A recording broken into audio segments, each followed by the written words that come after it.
ജീവിതത്തിൽ ഞാനൊരു ഓർത്തഡോക്സ് സഭയിലെ പുരോഹിതനായതിൽ ഒരുപാട് സന്തോഷിക്കുന്ന ഒരു വൈദികനാണ്. പലരും ഓർത്തഡോക്സ് സഭയെ കുറ്റം പറയുന്നത് ഇങ്ങനെയാണ്, നീട്ടിക്കെട്ടിയ പ്രാർത്ഥനകളാണ് അല്ലേ, ഒട്ടും ചുരുക്കത്തില്ല.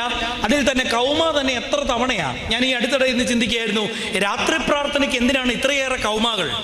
ഇടയ്ക്കിടയ്ക്ക് ക്രൂബന്മാരുടെ സ്തുതിപ്പും ഒക്കെ ആയിട്ട് എന്തിനാണ്? ക്രൂബന്മാരുടെ സ്തുതിപ്പ് ഏതാണെന്നറിയോ? ഏതാ?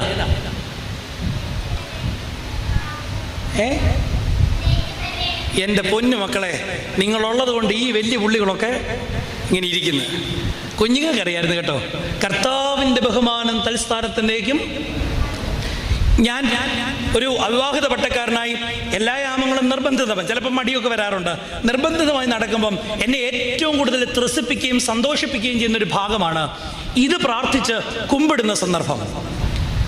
അതിരാവിലെ എഴുന്നേറ്റ് പിതാക്കന്മാരെ പ്രാർത്ഥിക്കാൻ ക്രമീകരിക്കുന്നതിൻ്റെ ഇടയ്ക്കിടയ്ക്കിടയ്ക്ക് പറയുകയാണ്, നിങ്ങളുടെ